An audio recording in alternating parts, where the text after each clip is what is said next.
The United Nations is warning that the war in Ukraine is threatening to unleash an unprecedented wave of hunger and destitution.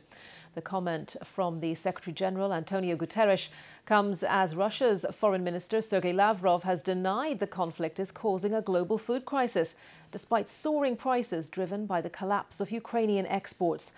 Our global trade correspondent, Darshini David, has more. Ukraine's crops can usually feed 400 million mouths, but Russia stands accused of turning that breadbasket into a stealth missile. 90% of grain typically leaves by ship, but most is stuck in fields or silos, as blockades at ports slow exports to a trickle. My friend, how are you? The Russian foreign minister was in Turkey to discuss how grain corridors, a safe passage for ships, could be created, but was making no commitments nor accepting any responsibility.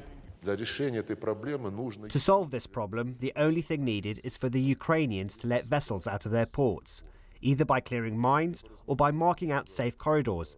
Nothing more is required. Ukraine is one of the world's largest exporters of cereal crops and oils. Before the war, 12% of global wheat exports came from Ukraine, almost half of sunflower oil, and it provided around 18% of maize exports.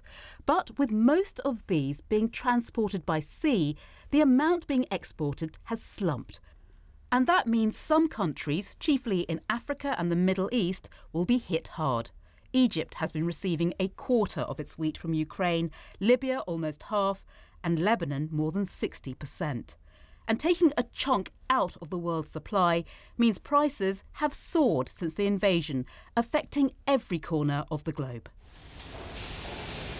Can a deal to get exports moving be struck?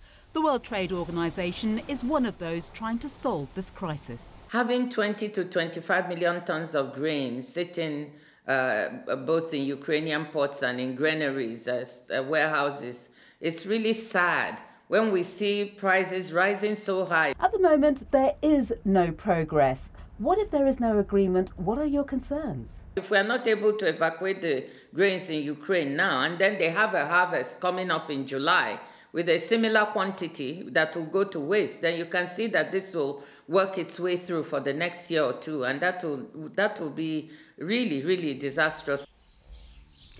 The clock is ticking. 49 million people are already on the brink of famine. A more prolonged humanitarian crisis could be looming. Darshini David, BBC News.